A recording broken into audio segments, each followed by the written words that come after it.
Spaghetti with the Yeti by Adam and Charlotte Guillain and William Wildish.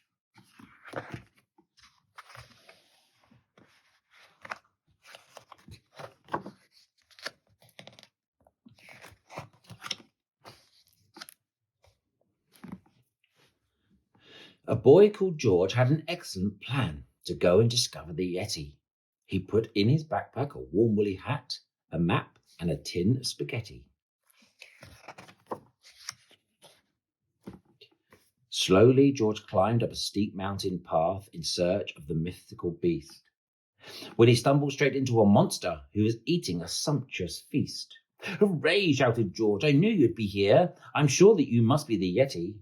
The monster stood up with a furious gaze. "Are you crazy? My name is Betty." "So sorry, Betty," said George with a smile, "but I'm taking the Yeti some lunch." "In that case, you'll want to take some of these bones, for the Yeti likes food with a crunch." So George climbed on up the steep mountain path to track down the hideaway brute, when he stumbled upon a big monster with a face like a battered old boot. "Yippee!" shouted George. "I've tracked you down now. I've been searching so long for the Yeti."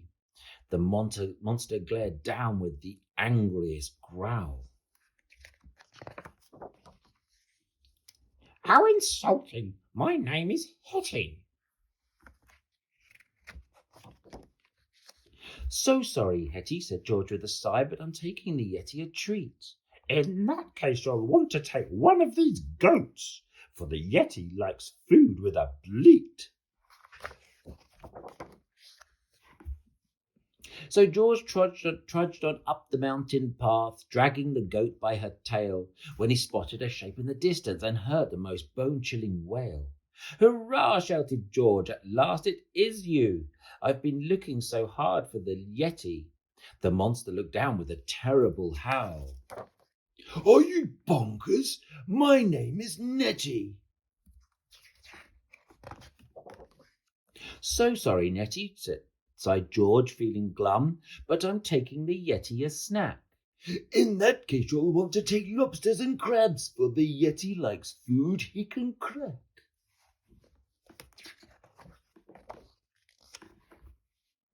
So George plodded on up the steep mountain path. The difficult climb made him puff. Exhausted, he threw himself down on the ground. "That's it," he cried. "I've had enough." As George sat despondent, his head in his hands, a shadow fell over that place. He felt something hairy, a prod in the back, and then he turned and peered up at a face.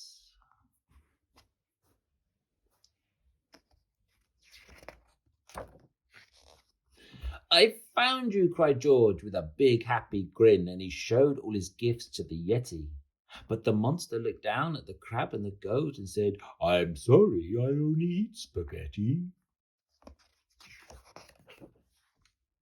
"I knew it," said George with a whoop of delight, and he opened the battered old tin. Then he tipped the spaghetti out into a bowl, and George and the Yeti tucked in. Slurp.